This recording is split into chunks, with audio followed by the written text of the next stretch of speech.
Lockdown से पहले गीता के घर का नजारा कुछ ऐसा था कि रोहन ऑफिस जाता था और शिविन स्कूल।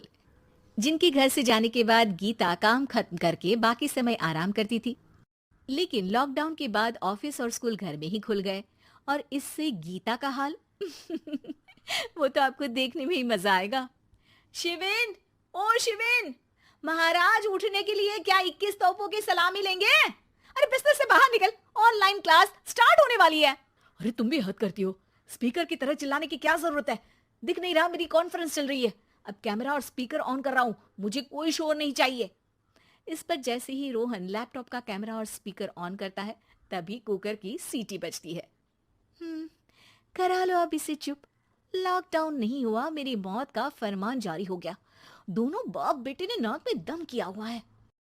ऐसा बोलकर गीता वहां से शिविन के कमरे में पहुंच जाती है, जहां शिविन अभी भी सो रहा होता है। ओ आलसी, अब अगर 5 मिनट में नहीं उठाना तो आज तेरा गेम और यूट्यूब कैंसिल। माँ की बात सुनकर शिविन बिना 1 मिनट गंवाए उठ खड़ा होता है। उठ गया, अभी नागर भी आता हूँ।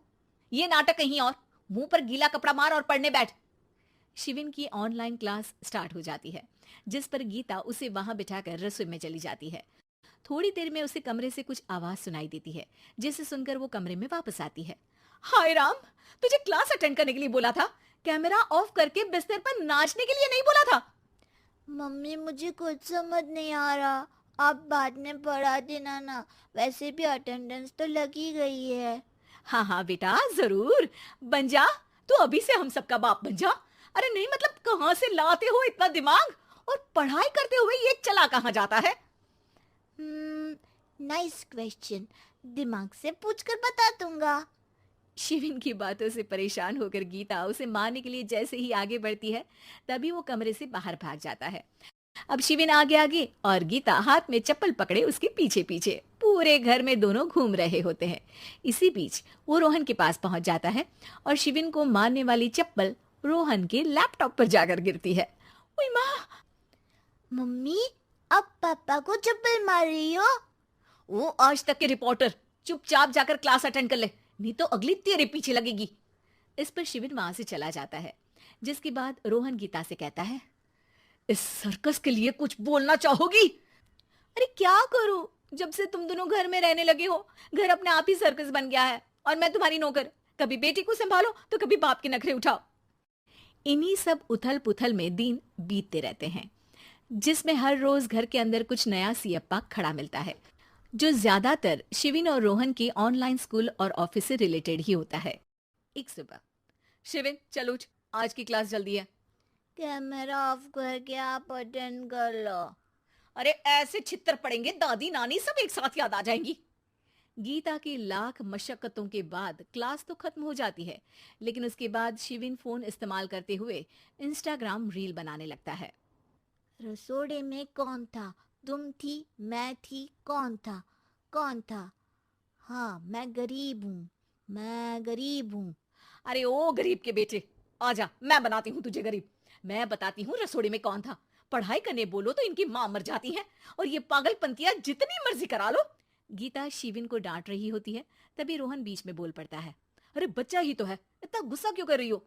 बेटे का साथ देने की इसी एक कोशिश में अब शिविन के साथ साथ रोहन भी गीता के गुस्से की सूली पर चढ़ जाता है।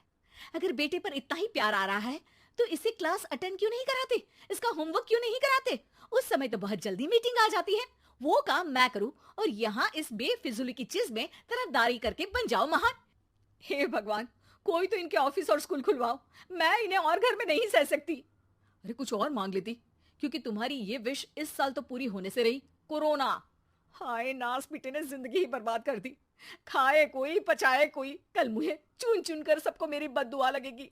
उन्होंने दुनिया का और इन बाप बेटे दोनों ने मेरा जीना मुश्किल कर दिया। गीता वहां से चली जाती है, जिसके बाद रोहन शिविन से कहता है, अरे तुम्हारी मम्मी इतनी भड़की हुई क्यों है? आपकी वजह से पूरा समय घर में रहते हो और उस पर कोई काम कराने की जगह बस ऑर्डर देते रहते हो। अच्छा बेटे, सारा इल्जाम मुझ पर, पूरा दिन तो वो तुम पर ही चिल्लाती है। हाँ, मतलब दोनों का 50-50 है। कुछ करना पड़ेगा। वो कहते ना, make the best out of worst. I have an idea. वैसे तुम्हारी माँ सही कहती है, बहुत जुबान चलाने लगे हो, कम बोला करो। अगली सुबह रोहन और शिविन अपनी गलती को सुधारने के लिए गीता के उठने से पहले घर का आधा काम खत्म कर देते हैं, जिसे देखकर गीता खुश हो जाती है और फिर बाकी बचा काम वो तीनों मिलकर पूरा कर लेते हैं। जिसके बाद अब वो सब मिल बांट कर हर काम में एक दूसरे की मदद करते हुए लॉकडाउन का मजा लेने लगते हैं।